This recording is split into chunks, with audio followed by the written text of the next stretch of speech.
Hello friends and welcome our UPSC education plus platform by Akshay. So आज देखेंगे हम आज की न्यूज़। आज क्या है? आज 27 जनवरी है। कल आपको पता था 26 जनवरी थी। 26 जनवरी किस लिए सिग्निफिकेंस है? आपको पता है इस बात का। आज 27 जनवरी दिन है वेंसडे। तो देखेंगे आज की न्यूज़। आज की न्यूज़ देखने से पहले मैं आपको बता दूं कि आप टेलीग्राम चैनल जो है मेरा वो ज्वाइन कर लें। डिस्क्रिप्शन में लिंक दे दूंगा उसका। बिकॉज़ इससे ज्वाइन करने से क्या होगा कि आपको जो न्यूज़पेपर की पीडीएफ है वो मिल जाएगी और भी यूपीएससी का जो इम्पोर्टेंट मटेरियल है वो आपको मिल जाएगा। इसलिए आप टेलीग्राम चैनल जो है ज्वाइन कर सकते हैं। मेरा टेलीग्राम जो चैनल है वो है UPSC PDF channel official name है, जो मतलब कि आप सर्च करके आपको मिल जाएगा। उस पर भारत माता की पिक लगी है, या मैं डिस्क्रिप्शन में लिंक दे दूंगा आपको। आप उस पर जा सकते हैं डायरेक्ट। चलते हैं आज की न्यूज़ पे। आज की न्यूज़ क्या है? आपको पता है कि ट्रैक्टर परेड जो निकलनी थी कल 26 जनवरी को, पहले तो इसको परमिशन नहीं दी गई थी, ना सुप्रीम कोर्ट ने परमिशन दी इसको। फिर सुप्रीम कोर्ट ने ये मामला छोड़ दिया था पुलिस पे। तो जो दिल्ली की पुलिस है उन्होंने परमिशन दे दी थी और राउंड वगैरह जो भी है वहाँ का रास्ता वगैरह फ़िक्स कर दिया था कि आप इसी वे से आओगे और अदर वे से नहीं आओगे। ये फ़िक्स भी किया था, लेकिन फिर भी कोई ना कोई घटना होने को मिली है यहाँ पे। आप देखेंगे आज क्या घटना होने को मिली है यहाँ पे। कल वायलेंस जो मतलब कि ट्रैक्टर रैली थी वहाँ पे वायलेंस देखने को मिली है। वो वायलेंट हो गई थी धीरे धीरे चलते चलते। कुछ मतलब कि ऐसे कह रहे हैं कि इसमें अलग से बाहर से कोई आके वायलेंस जो हुए देखने को मिली है वो हुई है। उन्होंने क्या किया, वो आपको पता है लाल किले की तरफ बढ़ रहे थे और वहाँ पे जो झंडा है वो लगा दिया है। ये देखिए, ये झंडे जो हैं वहाँ पे लगा दिए हैं। ये लाल किले फोर्ट पे आप देख रहे हैं इतनी जो जनता है इकट्ठी हुई है, फार्मर्स हैं जो इकट्ठे हुए हैं, इन्होंने लाल किले को घेर लिया है। कल ये बहुत ही दुखद घटना है जो कि वायलेंस देखने को मिली है किसान रैली में, जो कि पीसफुली जो रैली चल रही थी उसमें घटना ये देखने को मिली है। ये एक इशू है, इसको भी टैकल किया जाना चाहिए कैसे ना कैसे करके। बिकॉज़ ऐसी उम्मीद किसी को नहीं थी, ना फार्मर्स जो लीडर हैं उनको उम्मीद थी। उनका भी बयान है कि हमें जो ये उम्मीद नहीं थी कि वायलेंस देखने को मिलेगी। ये वायलेंस जो है देखने को फिर भी मिली है। इस बात पे जो है ध्यान देंगे, जो भी गवर्नमेंट है वो देखेगी क्या हुआ है आखिर इसमें। अब चलेंगे अपने पास वाली न्यूज़ पे, जाके देखते हैं क्या न्यूज़ है। आपको पता है ये प्रोटेस्ट वगैरह किस पे चल रहे हैं? आपको ये जो 3 कानून हैं उनके बारे में जानना चाहिए, मोस्ट इम्पॉर्टेंट हो गए हैं अभी। बिकॉज़ इस पे प्रोटेस्ट काफ़ी टाइम से चल रहा है और ये रैली है जो ट्रैक्टर परेड हो रही थी वो भी वायलेंस हो गई है, वहाँ पे भी वायलेंस हुई है। इसलिए आपको जो है ये देखना चाहिए। 3 फार्म बिल्स हैं, इनको देखना चाहिए। आज जो न्यूज़ है वो सारी इसी पे मतलब कि न्यूज़ है। जो ये ट्रैक्टर रैली है इसमें परेड में ट्रैक्टर परेड के दौरान जो हुआ है उसमें, सॉरी मैं एक बार भूल गया था थोड़ा सा। मैं आपको ये बता दूं कि ये जो आप मैप दिखा देता हूँ मैं, क्या दिल्ली पुलिस ने क्या डिस्कस किया था, इस जो क्या वे बताया था इनको। देखते हैं अपने। अब ये देखिए, अब यहाँ पे एक वे बताया था दिल्ली पुलिस ने बताया था कि आप रास्ता फ़िक्स कर दिया था, सॉरी इनका दिल्ली पुलिस ने, कि आप इसी रास्ते से आएंगे और इसके अलावा अदर रास्ते से नहीं आएंगे। ये आपको दिल्ली का मैप दिख रहा है, ये दिल्ली का मैप है और ये सेंट्रल दिल्ली है जहाँ पे मतलब कि परेड होती है हर बार, वो ये मतलब कि है दिल्ली। और यहाँ पे आप देखेंगे ये दिल्ली है, यहाँ पे परेड होती है जो हर बार 26 जनवरी को, वो है ये। और जो ट्रैक्टर हैं ट्रैक्टर परेड होनी थी वो आनी थी, मतलब कि उनके जो ट्रैक्टर वो एंट्री यहाँ से होनी थी उनकी। ये आईएमएस कॉलेज है, यहाँ से उनकी एंट्री होनी थी और यहाँ से होते हुए इनको ये सुल्तानपुर लोधी जो है बॉर्डर वहाँ पे होनी थी। आपको पता है प्रोटेस्ट कहाँ कहाँ पे देखने को मिल रहा है? 3 जो बॉर्डर हैं वो नेम जो हैं फेमस हैं, मतलब कि न्यूज़ में है प्रोटेस्ट को लेकर। कौन कौन सा? एक तो सिंघू बॉर्डर, ये है सिंघू बॉर्डर, और ये है ये पास में टिकरी बॉर्डर, और ये है पास में जो गाज़ीपुर बॉर्डर है, सॉरी गाज़ीपुर बॉर्डर है, मैंने सुल्तानपुर बोल दिया था पहले, सॉरी गाज़ीपुर बॉर्डर है ये। अब ये गाज़ीपुर बॉर्डर और ये सिंघू बॉर्डर और टिकरी बॉर्डर, ये 3 हैं जो न्यूज़ में हैं। अब ये तीनों के मतलब कि वे बताया था, ये तीनों ये सेंटर दिल्ली में आ रहे हैं। अब जो किसान रैली आनी थी उनका रूट जो है पहले ही डिस्कस कर लिया गया था कि इसी रूट से आएगी, अदरवाइज़ नहीं आएगी। सो अब उनका मतलब कि फार्मर्स लीडर ने बैठ के ये जो रूट डिसाइड किया, अब उन बात पर नहीं रहे वो। सो अब ये देखिए, अब उन्होंने कहा था कि IMS कॉलेज जो है वहाँ से ट्रैक्टर परेड चलेगी और ये यहाँ से मतलब कि यू टर्न ले लेगी और फिर ये मुड़ जाएगी। यहाँ से होना था ये जो गाजीपुर बॉर्डर है, यहाँ पे मतलब कि होना था। और अब जो इन्होंने बताया है, अब जो इन्होंने बताया था कि ये जो अपने सिंघू बॉर्डर है, अब यहाँ से सिंघू बॉर्डर से एंटर होने थे, एक सेकंड जो वे है वो बताया सिंघू बॉर्डर से आप एंटर होगे और SGT नगर जो है वहाँ से आप यू टर्न ले लेंगे और फिर आप जो है खरखोड़ा से इधर साइड मुड़ जाएंगे। सो ये वे बताया था, एक सेकंड वे ये डिसाइड हुआ था। एक जो वे डिसाइड हुआ था वो ये रूट ये था कि टिकरी बॉर्डर है, यहाँ से आप सीधे जाएंगे और नंगलोई से जो है नाजफगढ़ की तरफ और फिर असोड़ा से निकल जाएंगे। सो यहाँ तक जो है वे डिसाइड हुआ था, जो कि अप्रोक्स 194 किलोमीटर का कह रहे हैं शायद। सो इतना मतलब कि वे डिसाइड हुआ था जो मार्च निकलना था। सो फिर भी हुआ नहीं ये, बिकॉज़ लाल किले की तरफ चले गए और काफ़ी मतलब जो वायलेंस है देखने को मिली है। सो आपको ये बॉर्डर के बारे में पता होना चाहिए, 3 बॉर्डर हैं जहाँ पे डिस्प्यूट देखने को मिल रहा है, जो प्रोटेस्ट हो रहा है वहाँ पे, वो देखेंगे आप। सो मैंने ये मैप डिस्कस कर दिया है, जो मैप डिसाइड हुआ था इनका। अब चलेंगे अपने आगे वाली न्यूज़ पे। आगे वाली न्यूज़ क्या है अपनी, सो चलते हैं अपने आगे वाली न्यूज़ पे अपनी। अब जो आगे न्यूज़ है अपनी उस पर देखेंगे अपने आगे। एडवर्टाइजमेंट ज़्यादा हैं वैसे आज, बिकॉज़ जो हिंसा देखने को मिली थी उसी में मतलब ये आर्टिकल हैं। ये आंसू गैस के जो गोले छोड़ रहे हैं और ये पुलिस मतलब कि इतने जो आंदोलनकारी थे, जो प्रोटेस्टर हैं वो इतने थे कि पुलिस भी कम पड़ गई है। पुलिस भी कम थी और पता नहीं था कि इतने प्रोटेस्टर बढ़ जाएंगे क्या।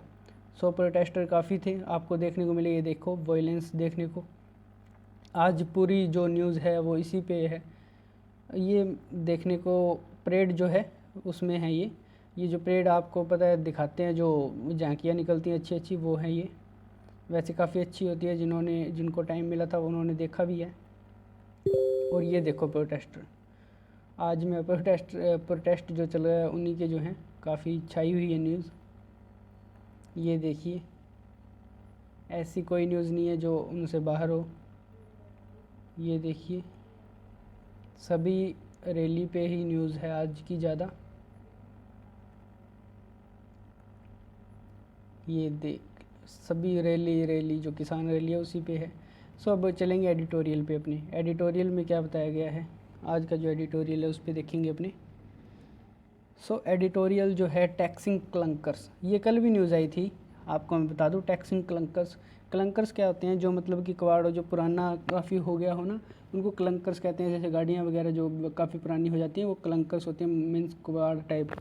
सो उनको कहते हैं। अब इन पे जो टैक्स लगाना चाहिए, गवर्नमेंट कह रही है। क्यों लगाना चाहिए, बिकॉज़ एक एनवायरनमेंट के नज़रिए से देखें तो ये एनवायरनमेंट को नुकसान पहुंचाते हैं। जो क्लंकर्स हैं जो काफ़ी पुराने हो जाते हैं वो एनवायरनमेंट को नुकसान पहुंचाते हैं। अब इन पे टैक्स लगाना ज़रूरी है। अब इससे टैक्स लगाने से क्या होगा, जैसे जिनके पास जो व्हीकल फ्लीट हैं, काफ़ी मतलब फ्लीट मीन्स कि जैसे जिनके पास काफ़ी व्हीकल हों, जैसे एक कहते हैं ना 5-10 व्हीकल हो, जैसे बसों का होता है ना, किसी के पास जो जिनकी बसें चलती हैं उनके पास 10-20 जो हैं बसें होती हैं और फिर वो चलाते हैं एक ट्रांसपोर्ट। सो जैसे जो फ्लीट होते हैं उनके, सो अब बताया गया इन पे टैक्स लगना चाहिए। जो एक एज के बाद की इनकी एज ज़्यादा हो गई है तो उनके बाद इन पे टैक्स लगना चाहिए। सो अब देखिए, फ्लीट हैं जैसे, अब इन पे टैक्स लगेगा तो क्या होगा, रिड्यूसिंग जो एयर पोल्यूशन है, एयर पोल्यूशन कम होगा इससे। और जो अपने को ये फ्यूल एफिशिएंसी बढ़ेगी इससे, और फ्यूल एफिशिएंसी बढ़ेगी और इम्प्रूविंग सेफ्टी स्टैंडर्ड, जो सेफ्टी स्टैंडर्ड है वो इम्प्रूव होंगे। और जो टैक्स मतलब कि क्लंकर्स पे टैक्स लगेगा तो सो अब ये मतलब कि कमर्शियल जो ट्रांसपोर्ट है उनको छूट भी दी जानी चाहिए। कुछ जो ट्रांसपोर्ट है, सॉरी पब्लिक ट्रांसपोर्ट है, उनको छूट दी जानी चाहिए। जो कमर्शियल ट्रांसपोर्ट है उन पे लगेंगे। जैसे कमर्शियल ट्रांसपोर्ट जो 8 ईयर से ज़्यादा हो गए हैं ना, जिनकी एज 8 ईयर से ज़्यादा पुराने हैं वो, उन पे मतलब कि 10 to 25% जो है टैक्स लगेगा। अब ये भी प्रपोज़ल है, ये भी आया नहीं है बिल कोई, ये प्रपोज़ल है, ये गवर्नमेंट के थ्रू, सेंट्रल गवर्नमेंट है, उन्होंने कहा है। और मतलब कि 8 ईयर के बाद जब वो फिटनेस जो सर्टिफिकेट है वो चेंज करवाने जाएंगे ना, वो रिन्यू करवाने जाएंगे, तब उन पे टैक्स जो है 10 to 25% लिया जाएगा। ये इस में बताया गया है जो प्रपोज़ल लो है। और अब जैसे मतलब कि जो हाइब्रिड इलेक्ट्रॉनिक्स एंड जो फार्म व्हीकल्स हैं उन पे जो टैक्स है उनको छूट में दी गई है। जैसे फार्म व्हीकल हो गए, हाइब्रिड इलेक्ट्रॉनिक्स जो व्हीकल हैं इलेक्ट्रिक से चलते हैं, उन पे मतलब कि उनको एग्जम्प्ट किया गया है इस टैक्स के अंडर, उन पे ग्रीन टैक्स नहीं लगना चाहिए। सो अब हायर टैक्स लगना चाहिए कहाँ पे, हायर टैक्स कहाँ पे लगना चाहिए, हायर टैक्स लगना चाहिए वहाँ पे जैसे मान लो दिल्ली है, नोएडा है, और जैसे गाज़ियाबाद टाइप है जो पोल्यूटेड सिटी है, मोस्ट पोल्यूटेड सिटी है इंडिया में। सो वहाँ पे मतलब कि जो टैक्स है व्हीकल पर हायर मतलब कि लगना चाहिए, हाईएस्ट टैक्स जो है लगना चाहिए जो डीजल इंजन से जो चलती हैं वहाँ पे। इससे क्या होगा, इससे मतलब कि इम्प्रूव हो गए, सेफ्टी स्टैंडर्ड्स इम्प्रूव हो गए, एयर क्वालिटी इम्प्रूव होगी अगर टैक्स लगेगा तो। बिकॉज जो ओल्ड व्हीकल होते हैं ना वही जो है मतलब पोल्यूट करते हैं एनवायरनमेंट को ज़्यादा। अब 15 ईयर से ज़्यादा हो गया उन पे भी टैक्स लगेगा, 8 ईयर से ज़्यादा है टैक्स लगना स्टार्ट हो जाएगा। ऐसा मतलब इस लॉ में बताया गया जो इन्फोर्समेंट है जो मोटर व्हीकल का, उसमें बताया गया है। अब जो पोस्ट मतलब कि ये 8 है 2008 के बाद जो मंदी आई थी उसमें यूएस भी एक प्लान लेके आया था। यूएस का प्लान क्या था, cars rebate plan. Cars rebate plan में क्या होता था, ये सब्सिडी देते थे जो भी न्यू मतलब कि व्हीकल देते थे, न्यू व्हीकल ख़रीदते थे पुराना देकर जो नया लेते हैं, सो उनको सब्सिडी देते थे। अब इससे क्या होगा, सब्सिडी देंगे तो हर कोई मतलब कि न्यू व्हीकल ख़रीदेगा कुछ पैसे लगा के। सो इससे क्या होगा, इससे सेफ्टी स्टैंडर्ड है वो इम्प्रूव होंगे, एयर क्वालिटी है वो इम्प्रूव होगी। सो वो असर जो है देखने को मिलेगा। ये प्लान काफ़ी अच्छा है, ये जो यूएस लेके आया था पहले 2008 की जो मंदी थी उसके बाद। सो अब ये पोल्यूटिंग मोटर्स, ये मतलब कि इनको ख़राब जो हैं इनको स्क्रैप कर देना चाहिए। जो ज़्यादा पुराने हो जाते हैं ना उनको चलाना नहीं चाहिए, और जो चलाए तो उन पे ज़्यादा टैक्स लेना चाहिए ताकि ये जो है सेफ्टी स्टैंडर्ड्स बने रहें और जो एनवायरनमेंट है वो पोल्यूट ना हो ज़्यादा। अब गवर्नमेंट जो है उसको नीड है कि जो मतलब कि कुछ तो होते हैं जो ख़रीद सकते हैं व्हीकल नया, तो कुछ जो होते हैं जिनको मतलब कि व्हीकल नया नहीं खरीद सकते, कुछ मतलब कि इतनी उनकी इनकम नहीं होती है कि वो जल्दी से जो व्हीकल है नया ख़रीद सकें।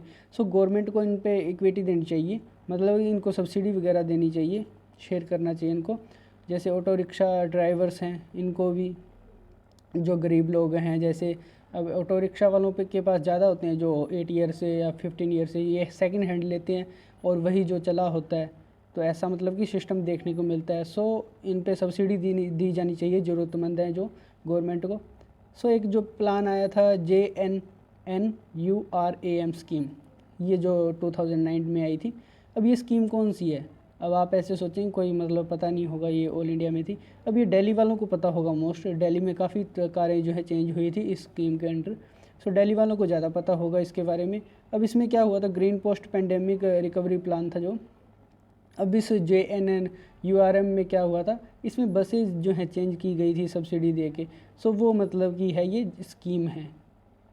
सो अब जो स्क्रैपेज पॉलिसी है वो काफ़ी अच्छी है। अब इन्होंने मतलब कि जो हमारे ये नितिन गडकरी जी हैं रोड ट्रांसपोर्ट मिनिस्टर, उन्होंने भी कहा है कि 20 to 30% जो है रिकवरी होगी स्टील की स्क्रैप पॉलिसी से, कि स्क्रैप करने के तरीके बताए गए हैं इसमें। और जो जंक सेल करते हैं मतलब कि पुराने, उन पे रोक लगाई जाएगी, और जो स्क्रैप पॉलिसी के अंडर जो है किया जाएगा स्क्रैप। सो जो न्यू पॉलिसी है वो मतलब प्रोटेक्ट करेगी एनवायरनमेंट को।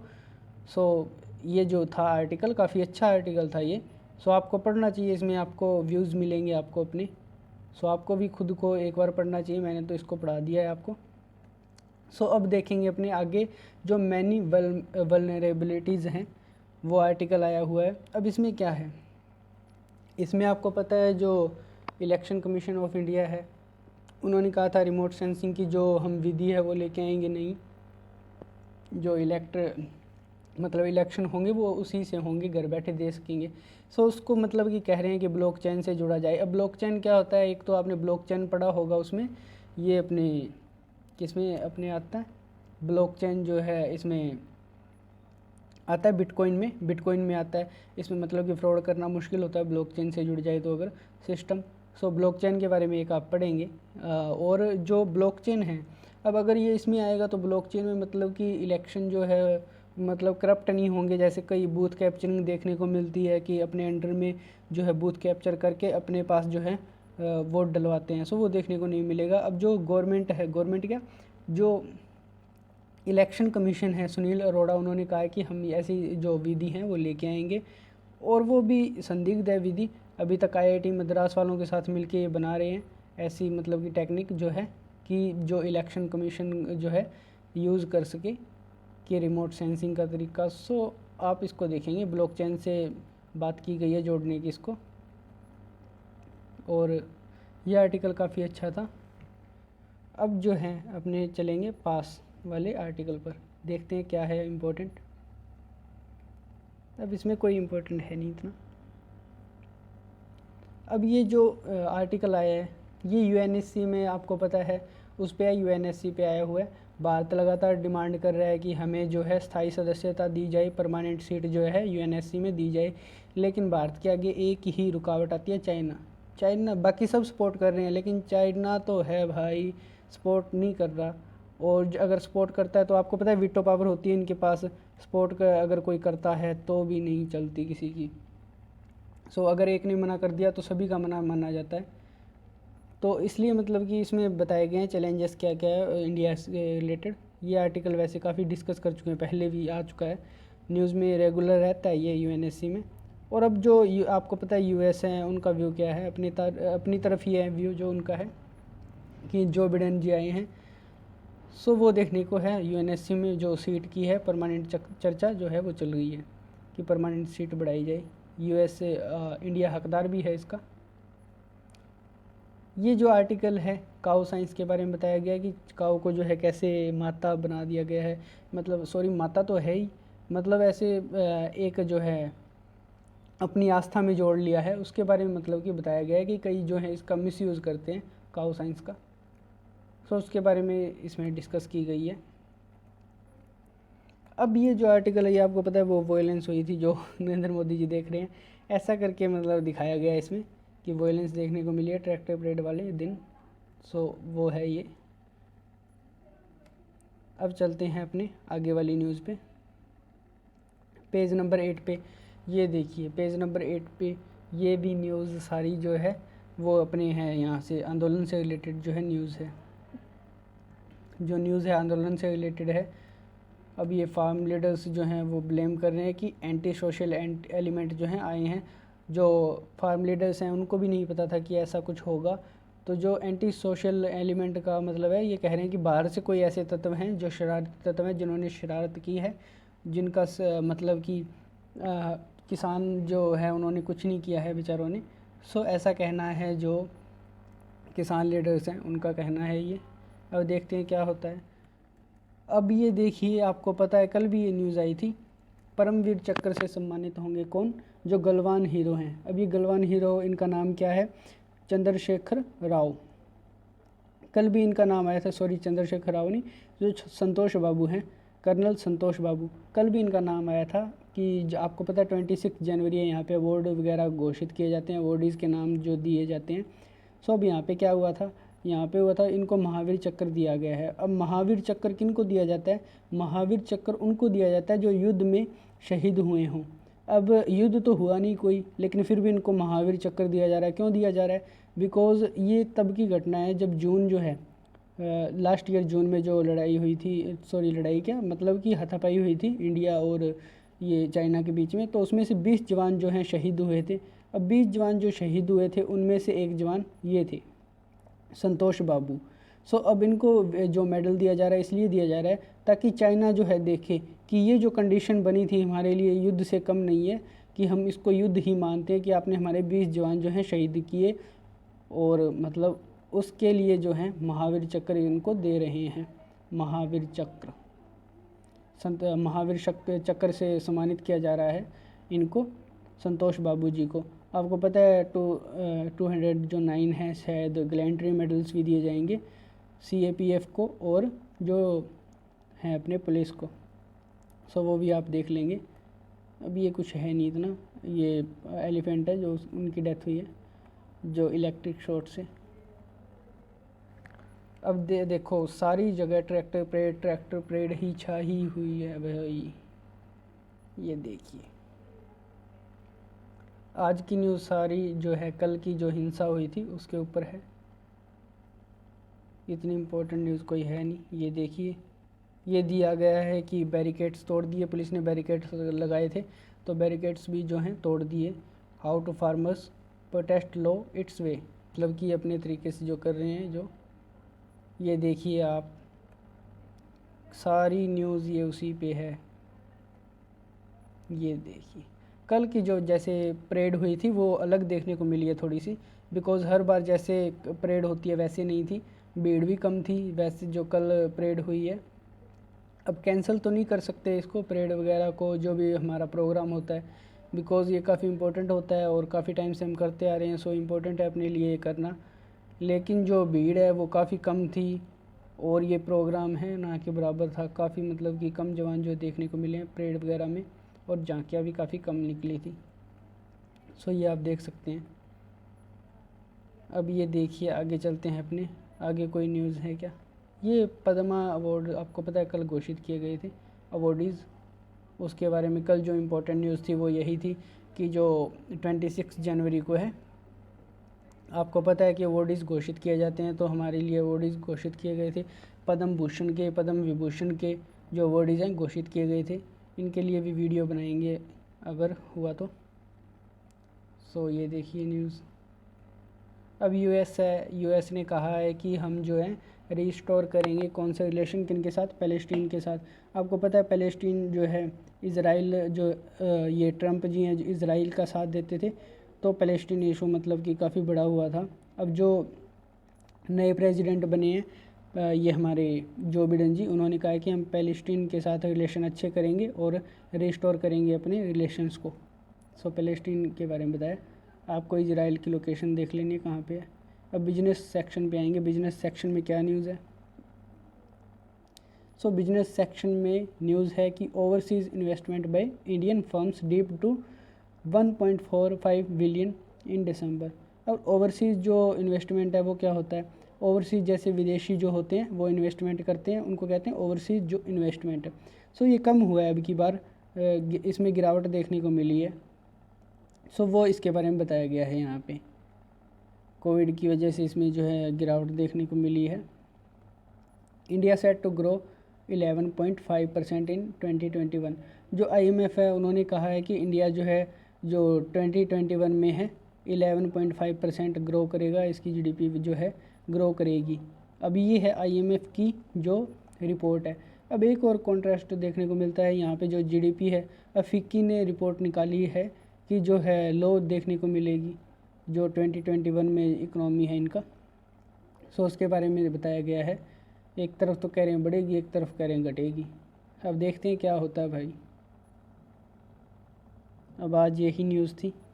Thanks for listening guys, and channel को सब्सक्राइब कर लें ताकि आपको जो है इम्पोर्टेंट न्यूज़ मिलती रहे, और बेल आइकन को प्रेस कर लें ताकि जो ये अपने नोटिफिकेशन है जो आते रहें, आपको जो लेटेस्ट नोटिफिकेशन है वो मिल जाएं। So thanks for listening guys, have a nice day. मिलते हैं कल की वीडियो में। आज के लिए बस इतना ही।